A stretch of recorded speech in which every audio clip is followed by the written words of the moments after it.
Modi mad मैंने इस तरीके की नहीं कही।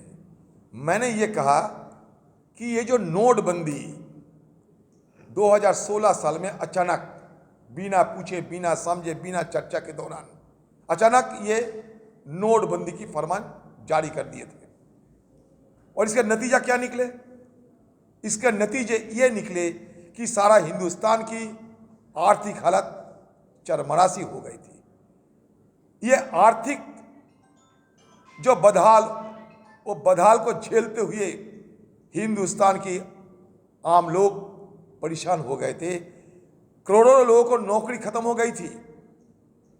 बैंकों के सामने कतार में खड़ा होते हुए ये नोटबंदी के चलते 100 से ज्यादा, मतलब 200 से 250 लोगों की मौत भी हो गई थी। फिर चौवानी की ये ब्लैक मनी, काला धन, जिसको ये सरकार निकालने की वादा किया था, ये सरकार बड़े दावे के साथ ये कहते उस समय नोटबंदी के समय कि हिंदुस्तान में काले धन की समाप्ति हो जाएगी, हिंदुस्तान के काले धन समाप्त हो जाएंगे। आज वो क्या कह रहे हैं? कितना काले धन हिंदुस्तान के आम लोगों के लिए निकाला गए। हिंदुस्तान में फर्जी नोटों की भरमार है। कोई काले धन की ठिकाना हमें नहीं मिले, लेकिन बजाय करोड़ों लोगों की नौकरी चली गई, लोगों की मौत हुई, आर्थिक हालत चरमरासी हो गई। ये क्यों हमें भुगतने पड़े?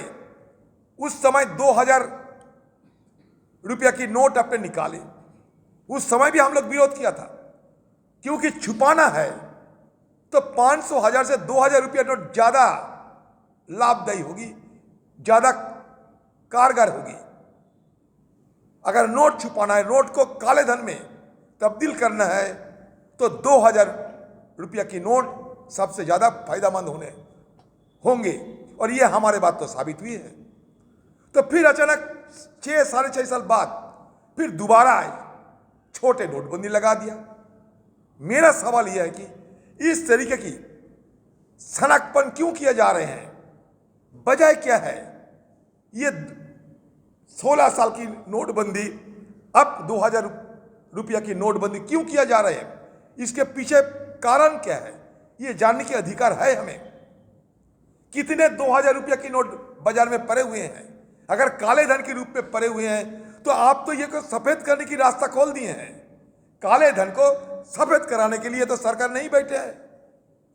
तो इसलिए ये सारे सवाल हम पूछे हैं, क्योंकि मुझे लगा इस तरीके की बिना सोचे, बिना समझे अचानक कोई फैसला लेना, ये पागलपन के अलावा और कुछ नहीं। इसको तोड़ मरोड़ करके कोई फायदा नहीं होगा।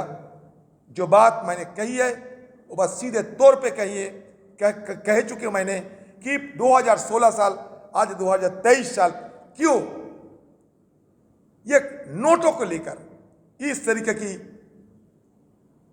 फैसला लिया जा रहे हैं, जिसके चलते हिंदुस्तान के आर्थिक हालात बिगाड़ते जा रहे हैं और उसके ऊपर इसका भारी प्रभाव भी होते हैं। ये बात है। और ऑस्ट्रेलिया की प्रधानमंत्री किसको बॉस कहा, इसमें मुझे कोई फर्क नहीं पड़ता, इसमें मेरा कोई लेना देना नहीं है। ऑस्ट्रेलिया के प्रधानमंत्री लगा कि वो बॉस आई तो बॉस आई। हम लोग किसी को बॉस नहीं मानते। बॉस का मतलब हिंदी फिल्मों में एक विलेन की होते हैं।